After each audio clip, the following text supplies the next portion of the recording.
ಎಲ್ಲಾ ವಿಧವಾದ ಹಿಂದೂಗಳಾಗಿರತಕ್ಕಂಥವರ ವೇಷದಿಂದಲೇ ಸ್ಕೂಲ್ ಕಾಲೇಜಿಗೆ ಹೋಗಿದ್ರೆ ಏನಾಗ್ತಿತ್ತು? ಗಂಟು ಹೋಗ್ತಿತ್ತು ನಮಗೆ.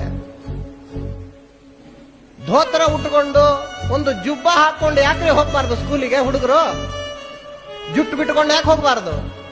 ಜುಟ್ಟು ಬ್ರಾಹ್ಮಣನೇ ಬಿಡ್ಬೇಕಂತ ಏನಿಲ್ಲ. ಉತ್ತರ ಭಾರತಕ್ಕೆ ಹೋಗಿ ನೋಡ್ರಿ, ಎಲ್ಲಾ ಜಾತಿಯವರು ಜುಟ್ಟು ಬಿಡ್ತಾರಲ್ಲಿ. ಇವತ್ತಿಗೂ ಇನ್ನೂ ಕಾಣುತ್ತದೆ.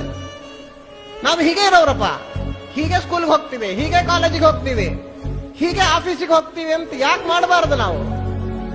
ನಮಗೆ ಬೇಕಾಗಿಲ್ಲ, ತಿಳ್ಕೊಳ್ಳಿ. ಅವರಲ್ಲಿ ಹಾಗಿಲ್ಲ. ಅವರ ದೇಶ, ಅವರ ಡ್ರೆಸ್ಸು, ಅವರ ಪವಿತ್ರವಾದ ಗ್ರಂಥ, ಇದಕ್ಕೆಲ್ಲದಕ್ಕೂ ಕೂಡ ಭಾರಿ ರೆಸ್ಪೆಕ್ಟ್ ಇದೆ ಅವರಲ್ಲಿ.